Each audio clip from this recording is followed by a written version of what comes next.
అందరికీ praise the lord. ప్రభువుని ఆరాధించేదానికి ముందు పరిశుద్ధ గ్రంథమైన బైబిల్లో నుంచి కీర్తనల గ్రంథము కీర్తన 95వ అధ్యాయం Psalm 95.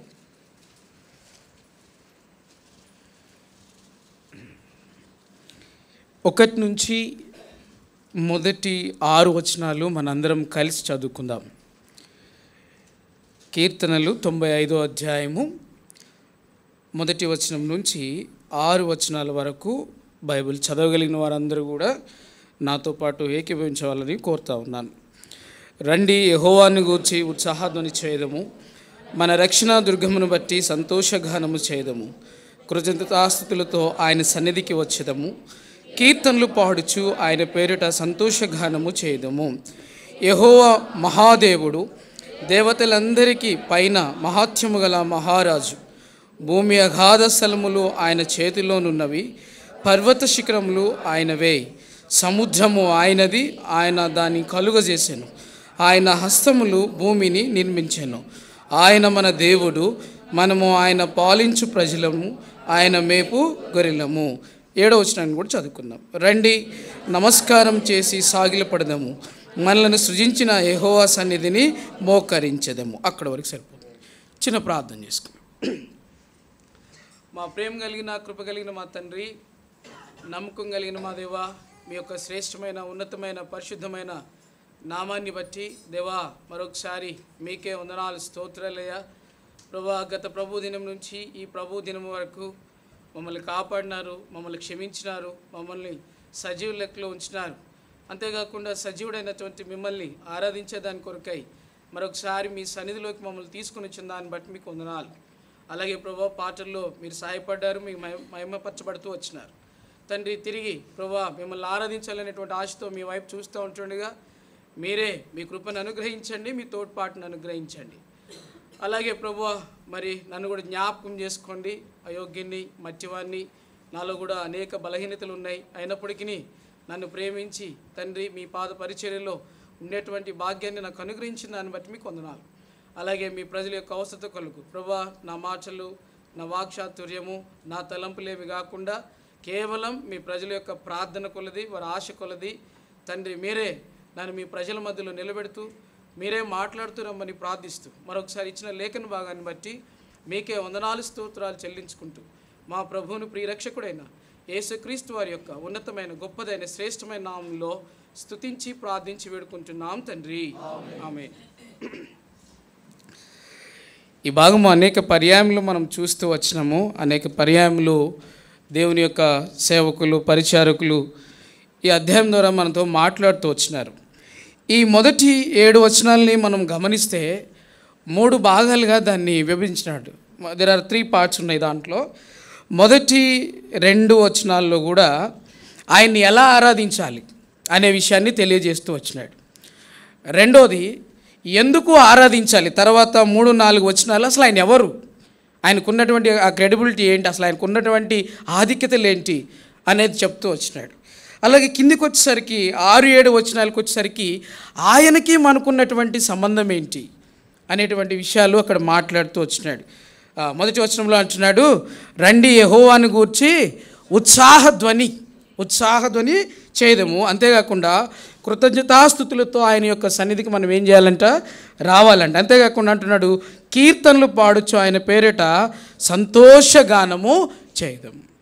జనరల్గా మనకి పాటలు ఎప్పుడు వస్తాయి, మనం సంతోషంగా ఉన్నప్పుడు, మనకంతా మంచిగా ఉన్నప్పుడు మనం ఏం చేస్తూ ఉంటాం, సంతోషంగా ఉంటాం. అయితే ఇక్కడ ఏమంటున్నాడంటే ఉత్సాహధ్వని చేయడం అంటే మన వాళ్ళు బయట చేస్తుంటారు కదా, జాతరలాగా చేస్తూ ఉంటారు కదా, ఆ టైప్లో అనమాట. అంటే దేవుని సన్నిధికి వచ్చేటప్పుడు ఎంతో సంతోషంతో ఎంతో ఆనందంతో రావాలంట. అంతేగాని జనరల్గా మనం ఎలా ఉంటామంటే, లోకస్తులు ఎలా ఉంటారంటే వాళ్ళు మండే నుంచి సాటర్డే వరకు వాళ్ళకున్న డ్యూటీస్, వాళ్ళకున్న పనులను బట్టి సండే రోజు కొంచెం రిలాక్స్ అవుతూ ఉంటారు.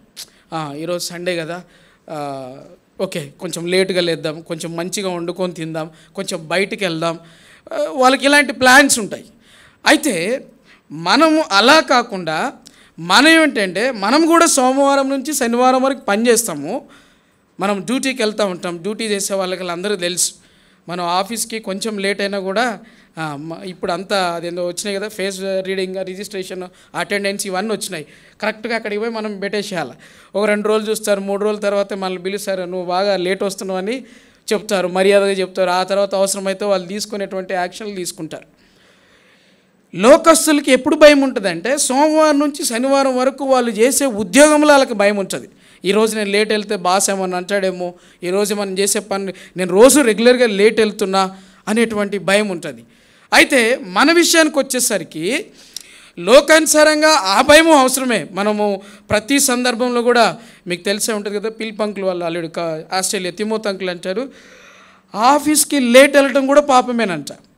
ఆఫీస్కి లేట్ వెళ్ళటం కూడా పాపమే. ఎందుకని, ఇప్పుడు నా టైమింగ్స్ 8 to ఈవినింగ్ 4 అనుకోండి, వాళ్ళు నాకు జీతం ఎక్కడి నుంచి ఎక్కడి వరకు ఇస్తారు, మార్నింగ్ 8 to ఈవినింగ్ 4 వరకు. అంతేగాని నేను 1 గంట లేట్, ఎప్పుడో ఒక అవసరాన్ని బట్టి లేట్ అవ్వడం అది వేరు, అది కూడా పాపమేనంట. అంటే మనం సమయానికి మనం చేసే పనిలో ఇన్వాల్వ్ కాకపోతే అది కూడా పాపమే. ఎందుకంటే వాళ్ళు మనకి 8 to ఈవినింగ్ 4 వరకు శాలరీ పే చేస్తున్నారు. అలాంటప్పుడు మనం 9కి 10కి అలా వెళ్ళకూడదు అని ఆయన చెప్తూ వచ్చినారు. అలాగే ఇక్కడ కూడా ఏంటంటే ఆదివారం వచ్చింది అంటే అది ఒక పండగ. మనకి ప్రతి ఆదివారం పండుగ. అందుకే మన హెబ్రోన్ క్యాలెండర్లో అన్ని సండేస్ అని ఏ మార్క్తో ఉంటాయి, రెడ్ మార్క్తో ఉంటాయి. ఎందుకని రెడ్ మార్క్ అనేది దేన్ని రిప్రజెంట్ చేస్తుంది? జనరల్గా క్యాలెండర్లో ఇట్స్ ఎ ఫెస్టివల్, హాలిడే అనేటువంటి ఒక సందర్భం అనేటువంటి విషయాన్ని తెలియజేస్తూ ఉంటుంది. కాబట్టి ఈ కీర్తనాకారుడు ఇక్కడ ఏం చెప్తూ ఉన్నాడంటే దేవుని సన్నిధికి వచ్చేటప్పుడు ఉత్సాహంతో రావాలంట, ఆనందంతో రావాలంట, కీర్తనలు పాడుచూ రావాలంట. ఎందుకు ఇవన్నీ చేయాలి అంటే అక్కడ చెప్తూ వచ్చినాడు 2వ వచనంలో, 3వ వచనంలో అంటున్నాడు, యెహోవా మహాదేవుడు, దేవతలందరికీ పైన ఆయన ఎలాంటి వాడంట, మహాత్యము గల మహారాజు, మహాదేవుడు అంట. ఇప్పుడు మనం ఏదైనా వస్తువు కొనాలనుకోండి, దాంట్లో ఏది బ్రాండెడో మనం చూస్తాం. మనకి బ్రాండెడ్ ఉండాలా, తక్కువ ప్రైస్ ఉండాలి, దానికి మనం ప్రియారిటీ ఇస్తాం కదా. ఇప్పుడు నేను అవన్నీ చెప్పలే కానీ ఈ మధ్య ఒక సినిమా ఆయన దేవుణ్ణి నమ్మడు. ఆ న్యూస్లో చూసిన వాళ్ళకి తెలిసి ఉంటుంది. ఆయన అసలు దేవుణ్ణి నమ్మడు. ఆ డైరెక్టర్ దేవుణ్ణి నమ్మడు. ఆయన అడిగారు, ఒకవేళ నువ్వు దేవుణ్ణి నమ్మాల్సి వస్తే ఎవరు నమ్ముతావు అని అడిగితే ఆయన ఏం చెప్పాడంటే, అబ్జల్యూట్గా నేను జీసస్ క్రైస్ట్నే నమ్ముతాను అని. ఎందుకు అంటే ఆయన ఏం చెప్పాడంటే ప్రపంచంలో ఎక్కువ మంది ఎవరిని అనుసరిస్తున్నారు? ఆయనలో ఏదో ఉంది. లేకపోతే జనమేం పిచ్చోళ్ళు కాదు కదా, అన్ని దేశాలు అంతమంది ఆయన్ని ఫాలో అవడానికి. నేను బేసికల్గా దేవుణ్ణి నమ్మను.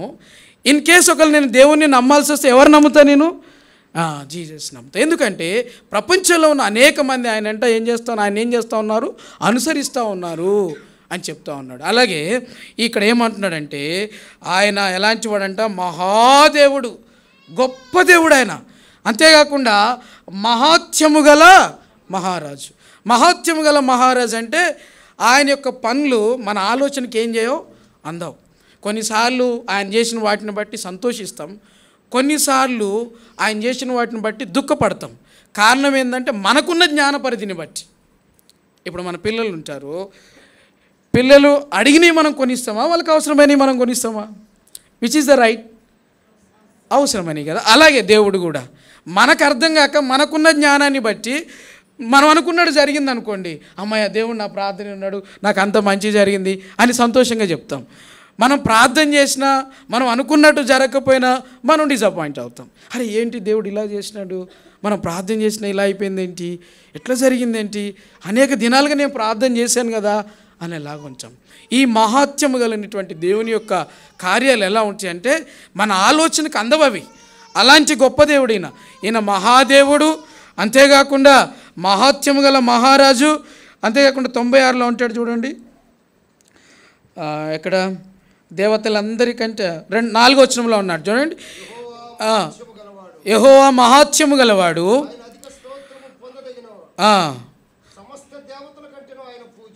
సమస్త దేవతల కంటే కూడా ఆయన ఎలాంటి వాడంట, పూజనీయుడు.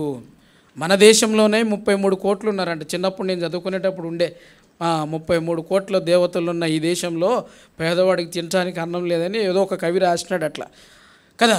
33 కోట్ల దేవతలు మన దేశంలోనే ఉంటే ఇక మిగతా దేశాల్లో ఉన్న దేవతలు వీళ్ళందరికన్నా కూడా మహాత్యం గల మహారాజు, అందరికంటే కూడా ఆరాధింపదగిన వాడు, పూజింపదగిన వాడు. అటువంటి దేవుని నీవు నేను కలిగి ఉన్నాం కాబట్టే గంతులు వేసుకుంటే దేవుని మందిరానికి రావాలి కదా. కానీ మనం ఎలా ఉంటామంటే సాధారణంగా, అంటే నేనేం మిమ్మల్ని అనట్లేదు, అని తప్పుగా అనుకోకండి నన్ను. నేను మన హెబ్రోన్ అన్ని ఫెలోషిప్స్లో నేను దాదాపు మన వాళ్ళు మన మందిరం ఎప్పుడు ఫీల్ అవుతుందంటే ఫస్ట్ మెసేజ్ అయిపోయినాక ఫీల్ అవుతూ ఉంటుంది. అంతేనా కదా కదా. అంటే మనం కూడా అన్యులాగా అయిపోతున్నాం. సండే అంటే కొంచెం రిలాక్స్ అవ్వాలా, లేటుగా లేవాలా కాదు. ఇక్కడ చాలా చక్కగా చెప్పినాడు, ఉత్సాహ ధ్వని చేయాలా, కీర్తనలు పాడుతూ ఉండాలా, సంతోషంగా ఆయన మందిరాన్ని. కారణం ఏంటంటే ఈయన మహాదేవుడు, మహాత్యము గలవాడు, దేవతలందరికంటే పైన ఉన్నాడు. అంతేకాకుండా 4వ వచనంలో అంటున్నాడు, భూమి అగాధ స్థలములు ఆయన చేతిలో ఉన్నవి, పర్వత శిఖరములు ఆయనవే, సముద్రము ఆయనది, ఆయన దాన్ని ఏం చేసినాడు, కలుగజేసినావు, ఆయన హస్తములు ఏం చేసినాయంట, భూమిని. 3 విషయాలు చెప్పినాడు ఇక్కడ. ఎందుకంటే ఈ మూడిట్లో ఉన్న విషయాలు మానవుడికి ఇంకా అర్థం కావట్లా. పర్వత శిఖరములు ఎవరి అంట, ఆయనవి. రెండోది ఏం చెప్పినాడు, సముద్రము ఆయనది. మూడోది ఏం చెప్పినాడు, భూమి ఆయన నిర్మించినాడు. పర్వతం ఏంటి, పర్వతాల్లో ఏముంటాయి? పర్వతాల్లో కొన్ని పర్వతాల్లో ఏమంటే మెటల్స్ దొరుకుతాయి, తర్వాత మినరల్స్ దొరుకుతాయి, తర్వాత పర్వతాల్లో ఉండే మట్టి రాళ్ళకు కూడా ఏముంది, వాల్యూ ఉంది. నేను నిన్నగాక మొన్న అక్కడికి వెళ్ళి ఆర్కే బీచ్ దగ్గరికి వెళ్ళాను. మట్టి అంతా తీసేశారు కదా కొండకి, అది బయటికి కనబడకుండా దాని మీద గ్రీన్ కలర్ షీట్స్ లాంటివి వేశారు. ఇంతకుముందు అదంతా మట్టి తీశారు కదా కొండకి. ఎందుకంటే అంత మట్టి వాళ్ళు తీసినారు. జనం చూస్తే వాళ్ళకి అర్థమైపోద్ది, ఇంత మట్టి తవ్విర్రా, ఈ కొండని ఇంత ఆగం చేసిర్రా అన్నట్లుగా వాళ్ళు అనుకుంటారేమో అని చెప్పి అవన్నీ గ్రీన్ కలర్ మ్యాట్స్తో వాటిని కవర్ చేసేసినారు. అది చూస్తే నాకు అర్థమైంది, ఓహో ఇంతకుముందు ఇక్కడ మట్టి తవ్వినట్టున్నారు, అది కనబడకుండా మ్యాట్స్ వేసారు అని అర్థమైంది. తర్వాత మీరు అటు ఖమ్మం సైడ్ వస్తే గ్రానైట్ ఉంటుంది. గ్రానైట్ తెలుసు కదండి, పెద్ద పెద్ద గ్రానైట్ ఉంటుంది పర్వతాల్లో. ఇంక ఇవన్నీ కాదనుకుంటే హిమాలయ సైడ్ వెళ్తే పర్వతం ఎక్కితే ఏంటి, ఆయన నిర్మించిన పర్వతం ఎక్కితే ఒక రికార్డ్. పర్వతం ఎక్కితే ఏంటి, ఎవరెస్ట్ ఆ పర్వతాలు ఎక్కితే ఏంటి, అది కొంతమంది వాళ్ళ జీవితం అంతా దేని గురించి ప్రయాసపడుతున్నారు, ఆ రికార్డ్ దాన్ని ఎక్కడం కోసమే. వాళ్ళ పని ఏంటంటే వాళ్ళు క్లైంబర్స్, వాళ్ళ జీవితంలో నీ ఏమేంటి, నీ గోల్ ఏంటంటే నేనేం చేయాలి, ఎవరెస్ట్లో ఉన్న ఆ ఎవరెస్ట్ని ఏం చేయాలి, నేను ఎక్కాలా.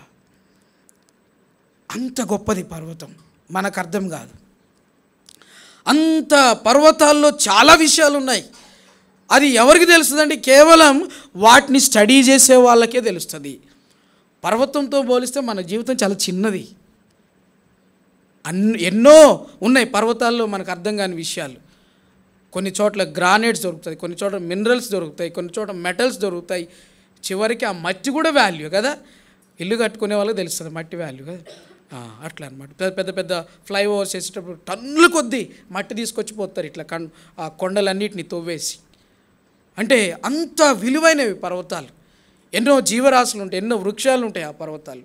ఆ తర్వాత రెండవదిగా అంటున్నాడు ఆయన, సముద్రము ఆయనది, ఆయన దాన్ని ఏం చేసినాడు, కలుగజేసినాడు.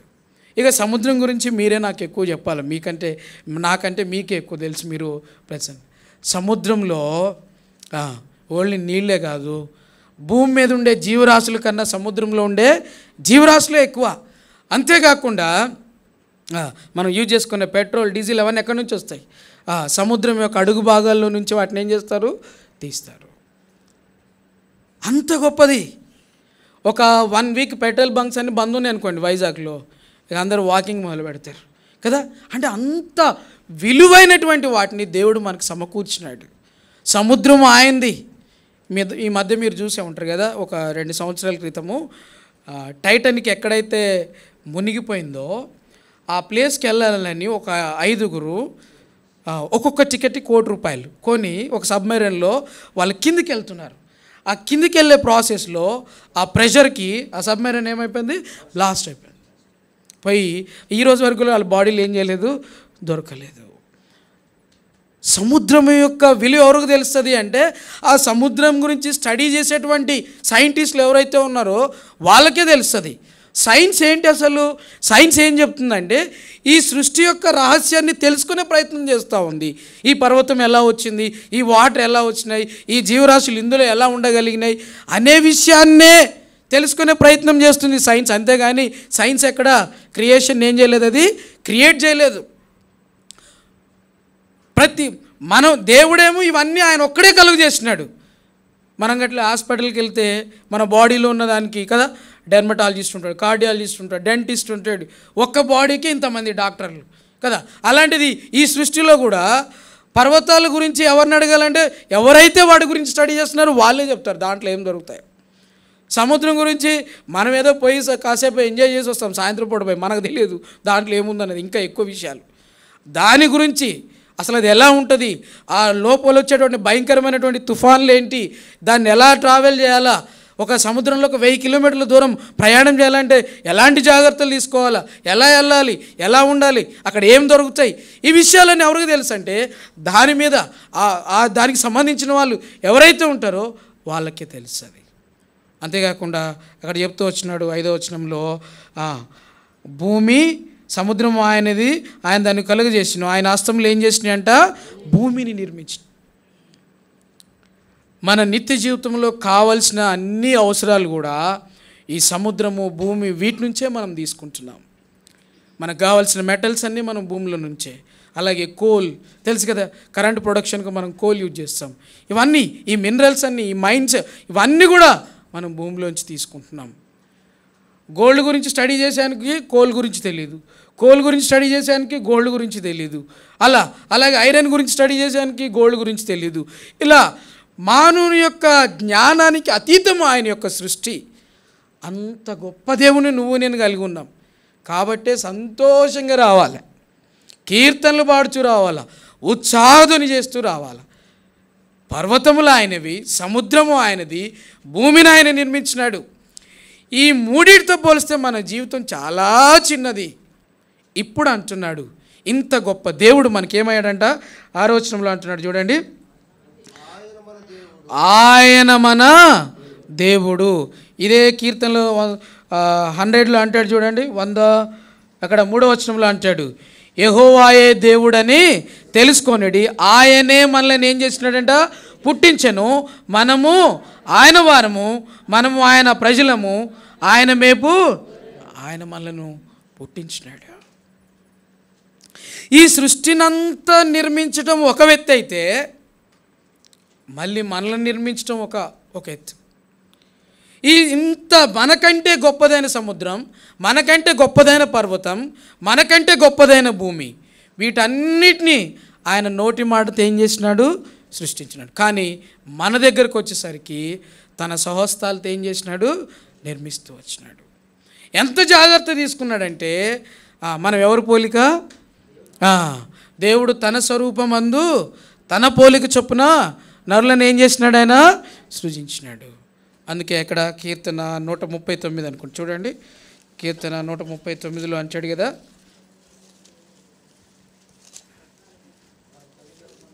దానికంటే ముందు ఉంటుందన్న 13వ వచనం చూడండి, అదే కరెక్ట్ అండి. నా తల్లి గర్భమునందు నన్ను నిర్మించిన వాడువు నీవే, నీవు నన్ను కలుగు చేసిన విధము చూడగా భయమును ఆశ్చర్యమును నాకు పుట్టుచున్నవి, అందును బట్టి నేను నీకు కృతజ్ఞతాస్తుతులు చెల్లించుచున్నాను. నీ కార్యములు ఆశ్చర్యకరములు, ఆ సంగతి నాకు బాగుగా తెలిసి ఉన్నది. నీవు నన్ను నిర్మించిన విధానం చూడగా నాకు 2 విషయాలు అర్థం. ఒకటేంటి, నాకు ఆశ్చర్యం కలుగుతుంది, రెండోది భయం కలుగుతుంది. ఎందుకు ఆశ్చర్యం కలుగుతుంది, ఎందుకు ఆశ్చర్యం కలుగుతుందంటే ఈ బాడీలో ఉన్న ప్రతి అవయం కూడా చాలా విలువైంది. ఎప్పుడు మనం సజీవంగా ఉన్నప్పుడు ఈ ప్రపంచంలో ఆల్మోస్ట్ మ్యానుఫ్యాక్చర్ ఏదైతే ఉందో, అంటే మానవుడు నిర్మించినవి ఏవైతే ఉన్నాయో వాటన్నిటికీ రీప్లేస్మెంట్ ఉంది. ఇప్పుడు ఇది ఖరాబ్ అయిపోయింది అనుకోండి, వెంటనే మనం ఏం చేయొచ్చు, దీని ప్లేస్లో ఇంకొక మైక్ తెచ్చుకోవచ్చు. ఆ స్పీకర్ పోయింది అనుకోండి, దాని ప్లేస్లో ఇంకోటి, కీబోర్డ్ పని చేయట్లేదు అనుకోండి, ఇంకో కీబోర్డ్ తెచ్చుకోవచ్చు. అదే మన హార్ట్ పని చేయట్లేదు అనుకోండి, తెచ్చుకోవచ్చా వేరే కదా? అలా చేస్తే మన మన మన ప్రాణానికి ఏం లేదు, మన దేహానికి ఏం లేదు, విలువ లేదు. ఒక కిడ్నీ ఫెయిల్ అయిపోయింది అనుకోండి, ఊరికి నేను షాప్లో పోయి తెచ్చుకున్నంత ఈజీగా తెచ్చుకోవచ్చు ఆ కిడ్నీని కదా. అందుకు అంటున్నాడు ఆయన, ఎంతో విలువైనవి మట్టిలో నుంచే ఇంత విలువైనటువంటి అవయవాలు ఆయన మనకేం చేసినాడు, అమర్చినాడు. నీవు నన్ను నిర్మించిన విధానము చూడగా నాకు ఆశ్చర్యమును భయమును కలుగుతున్నాయి. అందుని బట్టే నేను ఏం చేస్తూ ఉన్నాను కదా. చిన్నది, ఇప్పుడు చిన్నది ఉంది కదా, లాస్ట్ ఫింగర్ ఉంది కదా, దీని వాల్యూ మనకు తెలియదు. కానీ వాస్తవం ఏంటంటే ఇది లేకపోతే ఈ మిగతా 4 ఏళ్ళకి గ్రిప్ రాదంట. ఇది లేకుండా మిగతా ఇప్పుడు ఈ 5 ఏళ్ళు ఉన్నప్పుడు ఎంత బలంగా అయితే మనం వస్తువులు పట్టుకోగలుగుతామో, ఇది లేదనుకోండి లాస్ట్ ఫింగర్, అది లేకుండా అంత బలంగా మనం ఏం చేయలేమంట, వస్తువుని పట్టుకోలేము. మన కాళ్ళు మంచిగా పనిచేస్తున్నంతసేపు మన కాళ్ళ విషయం అర్థం కాదు మనకి. ఏదైనా చిన్న దెబ్బ తాకింది అనుకోండి, అప్పుడు తెలుస్తుంది కదా. వేరే వాళ్ళు తెచ్చియాలి, అంత చైర్లోనే కూర్చుంటాం, వాటర్ రావాలా, టీ రావాలా, ఇంకా వాష్రూమ్ తెలుగాలంటే ఒకళ్ళు హెల్ప్ తీసుకోవాలా. అలాగే కళ్ళు పనిచేస్తున్నంతసేపు మనకి ఏమనిపించదు. ఒక చిన్నది ఏదైనా కంటికి రాసుకొని పోయి దానికి ఏదైనా చిన్న డ్యామేజ్ అయిందనుకోండి, అప్పుడు తెలుస్తుంది దాని వాల్యూ. కాబట్టి అంత విలువైనవి మన బాడీలో వస్తువులన్నీ కూడా, ఈ అవయవాలన్నీ కూడా అంత విలువైనవి. వాటన్నిటిని కూడా చక్కగా అమర్చినాడు, ఎంతో విలువైనవి. కాబట్టి వీటన్నిటిని చూస్తే ఆయనకు ఆశ్చర్యం వేసిందంట. రెండోది భయం కూడా కలిగింది. ఇంకొంచెం కిందకు వస్తే ఆయన అంటాడు 16వ వచనంలో, నేను పిండమునై ఉండగానే నీ కనులు ఏం చేసినాయి, నన్ను చూసినవి. నియమింపబడిన దినాల్లో ఒకటైనా కాకమునిపే నా దినములన్నీ నీ గ్రంథంలో ఏమైపోయినాయి అంట. ఇక్కడ కింద రాశాడు చూడండి, పుట్టినోట్ల కింద ఒకటి వేసి రాశాడు, లేక ఒకటైనను కాకమునిపైన అవయములు దినదినము నిర్మింపబడుచుండగా అవన్నీ నీ గ్రంథంలో ఏమైపోయినవి. మనం బాధపడుతుంటాం మన జ్ఞానాన్ని బట్టి, మనకున్న ఎమోషన్స్ని బట్టి. నేను న్యూస్లో చూశాను, ఒక ఆయన మ్యారేజ్ అయింది అప్పుడే, మధ్యాహ్నం 2 గంటలకు ఏమో మ్యారేజ్ అయింది, సాయంత్రం 6 గంటలకు ఆయన హార్ట్ అటాక్ వచ్చి ఏం చేసినాడు, చనిపోయినాడు. అలాంటివి చూడంలోనే మనం అనుకుంటా, అయ్యో దేవా ఎట్లయిపోయింది. ఎందుకంటే మన జ్ఞానం అలాంటిది. కానీ ఇక్కడ ఏం చెప్తున్నాడు స్పష్టంగా, నేను పిండమునై ఉండగానే నా దినాలన్నీ ఏం చేసినావు, నువ్వు లెక్కించినావు, నీ గ్రంథంలో లెక్కించినావు. నేను ఎక్కడి వరకు ఉండాలా, నేనేం చేయాలా, ఎలా ఉండాలా, అవన్నీ లెక్కించినాడు.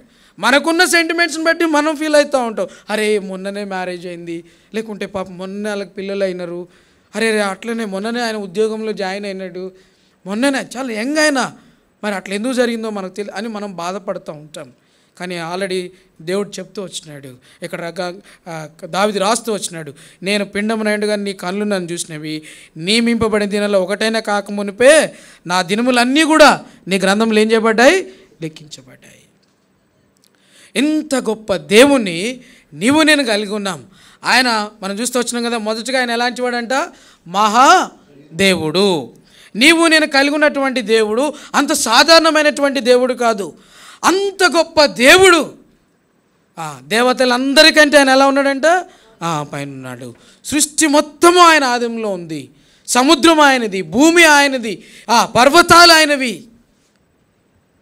అటు సైడ్ జపాన్ సైడ్ వెళ్తే అగ్నిపర్వతాలు ఉంటాయి కదా, అవి ఇంకా దారుణమై, అవి ఒక్కసారి బ్లాస్ట్ అని అంటే వాటి నుంచి వచ్చే ఆ లావా అనేది కొన్ని 100 కిలోమీటర్లు ఏం చేస్తుంది అర్థంగా మనకు తెలియదు. అదొక సైన్స్. పర్వతాల గురించి స్టడీ చేయడం అనేది ఒక సైన్స్, అది వాళ్ళకే తెలుస్తుంది. సముద్రం గురించి చదవడం అనేది ఒక సైన్స్. ఇప్పుడు మనం చూస్తాం కదా, చదువుకునే పిల్లలు ఉంటారు. ఇప్పుడు డాక్టర్ అంటే డాక్టర్ కాదు, దాంట్లో మళ్ళీ డిఫరెంట్. ఇందాక అనుకున్నాం కదా, మనకి హార్ట్ ప్రాబ్లం వస్తే డెర్మటాలజిస్ట్ దగ్గరికి వెళ్తే ఏమంటాడు, నువ్వు పిచ్చోడు, నా దగ్గర నీకు హార్ట్ ప్రాబ్లం ఉంటే నువ్వు ఎక్కడికి వెళ్ళాలా, కార్డియాలజిస్ట్ దగ్గరికి వెళ్ళాలి అంటాడు. అలాగే మనకి డెంట్లో ఏమైనా ప్రాబ్లం అండి, కార్డియాలజిస్ట్ దగ్గరికి వెళ్ళామనుకో, నువ్వు ఇక్కడికి వచ్చేది కాదమ్మా, నువ్వు ఎక్కడికి వెళ్ళాలా, డెంటిస్ట్ దగ్గరికి వెళ్ళాలంటాడు. అలాగే ఇప్పుడు ఉంటారు సైన్స్ చదివే వాళ్ళు ఉంటారు, సౌండ్ వేరు లైట్ వేరు. సౌండ్ గురించి స్టడీ చేసే ఆయన గురించి ఆయన దగ్గర నువ్వు లైట్ గురించి అడిగావనుకో, ఆయన ఏం చేయలేడు, చెప్పలేడు. సౌండ్ లైట్ రెండు కూడా form of a energy. Sound అనేది ఒక ఎనర్జీ, లైట్ అనేది కూడా ఒక ఎనర్జీ. అంటే మనకు అర్థం కాదు ఆయన సృష్టి. మానవుడు తను జన్మించి చనిపోయేంత వరకు కేవలం ఆయన సృష్టి గురించి స్టడీ చేయడమే సైన్స్ అనుకుంటున్నాడు. దాంట్లో ఏమన్నా ఈయనకి కొంచెం కొత్తగా తెలిసిందనుకోండి, అప్పుడు ఈయన ఏం ఫీల్ అవుతున్నాడంటే ఈ ప్రపంచంలో ఉన్న వాళ్ళందరికంటే నేను గ్రేట్, వాళ్ళకంటే నాకు ఎక్కువ తెలిసింది. అలాగే కాబట్టి ఆయన ఆరాధించడానికి వచ్చిన నీవు నేను మొదటిగా ఆయన మహాదేవుడు, దేవతలందరికంటే పైన ఉన్నటువంటి దేవుడు. అంతేకాకుండా భూమియు ఆకాశములు అలాగే సముద్రములు ఆయనవి, ఆయన నిర్మించినాడు. అలాగే మూడోదిగా మనం చూస్తూ వచ్చినాము, ఇప్పుడు ఆయన ఎలాంటి వాడంట, మన దేవుడు. ఈ భూమి ఆకాశములను సృష్టించినటువంటి దేవుడు, ఈ మహాదేవుడు, సమస్త అందరికంటే పైనున్నటువంటి దేవుడు, మహత్వం కలిగినటువంటి ఈ దేవుడు, అందరికంటే పూజనీయుడైనటువంటి దేవుడు ఇప్పుడు నీకు నాకేమైపోయినాడు, మన దేవుడు, నా దేవుడు అయిపోయినాడు ఇప్పుడు. అందుకు నేను ఆయన ఇంత గొప్ప దేవుడా, నా దేవుడికి ఇంత ఆధిక్యతలు ఉన్నాయా, నా దేవుడు ఇంత గొప్పవాడా, నా దేవుని యొక్క అధికారం కింద ఇన్ని విషయాలు ఉన్నాయా. అంతేకాకుండా ఇంకొంచెం ముందుకు వచ్చి అంటున్నాడు, ఆయన మన సృష్టికర్త. దేవుడు వేరు, సృష్టికర్త వేరు కదా. దేవుడు అంటే అందరూ ఆరాధించినప్పుడు ఆయన దేవుడు అయిపోతుండు, మనం కూడా ఆరాధిస్తున్నాం. సృష్టికర్త అంటే ఎవరు? ఎవరైతే మనల్ని నిర్మించినారో ఆయనే మన సృష్టికర్త. మరి ఈ సృష్టికర్త మనల్ని ఎలా నిర్మించినాడు? ఆయన యొక్క స్వరూపంలో నిర్మించినాడు. ఈ భూమి మీద ఉండే దేవతలందరికీ డిఫరెంట్ ఆకారాలు ఉంటాయి. సరే ఇప్పుడు ఆయన మనం మాట్లాడుకోకూడదులే, కానీ ఇప్పుడు నాకు 5 ఏళ్ళు ఉన్నాయి, 5 కాకుండా ఒకటి మిస్ అయ్యి వచ్చింది అనుకోండి, మా అమ్మోళ్ళు ఎంత ఫీల్ అయ్యేవాళ్ళు, వీడికి 4 ఏళ్ళే ఉన్నాయని కదా. కొంచెం మెంటల్గా డిజార్డర్ ఉన్నవాళ్ళు, పోలియో ఉన్నవాళ్ళు, వాళ్ళని చూస్తే వాళ్ళ పేరెంట్స్ చాలా బాధపడుతూ ఉంటారు.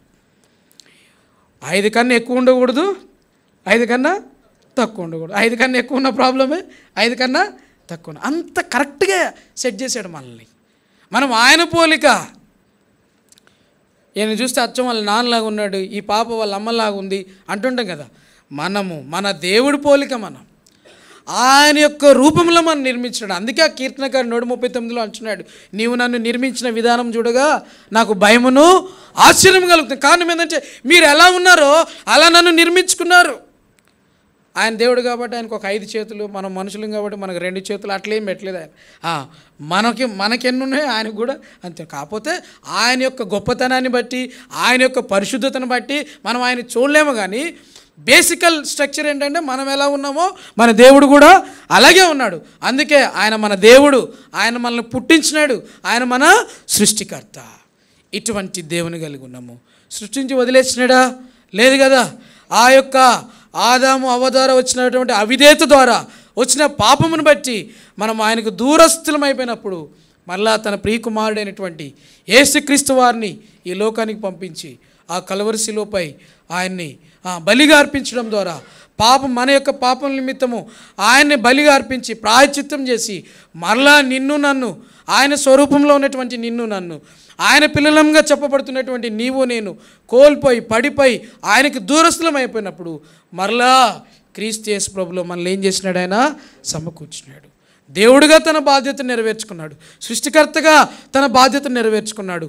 ఆ విధంగా నిన్ను నన్ను సమకూర్చుకున్నాడు. కాబట్టి ఆయన ఆరాధించడానికి వచ్చిన నీవు నేను నిజమే తండ్రి, ఆయన సన్నిధికి వచ్చేటప్పుడు ఉత్సాహధ్వని చేయాలా, కీర్తనలు పాడాలా. కారణం ఏంటంటే ఆయన మహాదేవుడు. రెండవది దేవతలందరికంటే పైనున్నాడు, మహాత్మ్యం కలిగిన వాడు. చెప్పే కదా, మహాత్మ్యం కలిగిన వాడు అంటే ఆయన చేసే పనులు మనకేవి అర్థం కావు. మనం నిర్ణయించుకొని మన నిర్ణయాన్ని బట్టి కొన్నిసార్లు దుఃఖపడతాం, కొన్నిసార్లు సంతోషపడతాం. ఇప్పుడు నేను నిందాలు చెప్పే కదా, మధ్యాహ్నం మ్యారేజ్ అయింది, సాయంత్రానికి చనిపోయాడు. ఇప్పుడు మన దృష్టిలో అది ఏంటిది?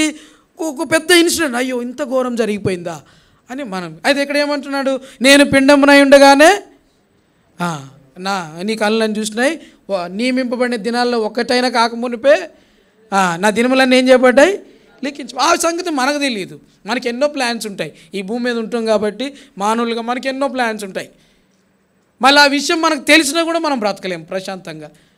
పలానా నెక్స్ట్ ఇయర్ పలానా డేట్న పలానా రోజు నేను చనిపోతానని నాకు తెలుసు అనుకోండి, నేను ఇంకొక 5 సంవత్సరాల ముందు నుంచే బాధపడతా ఉంటా. అమ్మ నా రోజులన్నీ అయిపోతున్నాయి కదా. మనం బర్త్డేలు చాలా గ్రాండ్గా చేస్తాం, కానీ వాస్తవం ఏంటంటే బర్త్డేకి మనం ఏం చదువుతున్నాం? బార్డర్ లైన్కి దగ్గరికి వెళ్తున్నా. అంటే నేను ఒక 40 సంవత్సరాలు అనుకోండి నా జీవితకాలము, నేను ఇప్పుడు 35, అంటే ఇంక నేను ఇంకొక 5 బర్త్డేలే చేసుకోగలుగుతా. ఆ విషయం నాకు తెలిసింది అనుకోండి, ఈ 5 బర్త్డేలు కాదు కదా, ఈ 5 సంవత్సరాలు కూడా నేను ఏం చేయలేను, ప్రశాంతంగా ఉండాలి. కాబట్టి ఆ ప్రేమ కలిగిన దేవుడు ఆ విషయాన్ని మనకేం చేయలేదు, బయలుపరచలేదు, మరుగు చేసినాడు ఆ విషయాన్ని మనకి. అదనమాట, అంత సున్నితమైన ప్రాణం మంది.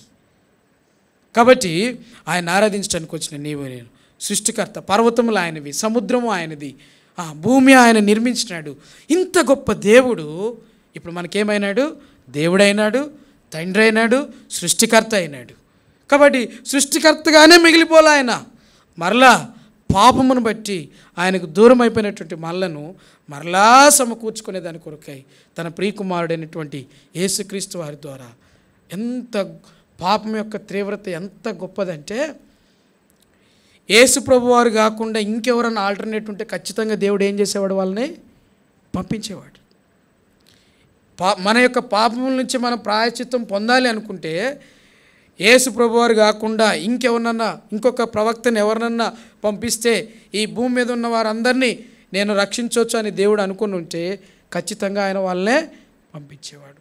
అంటే పాపం యొక్క తీవ్రత ఎలాంటిదంటే, సాక్షాత్తు మరలా ఆ దేవుడు ఈ భూమి మీదకి ఏం చేయాల్సి వచ్చింది, దిగి రావాల్సి వచ్చింది.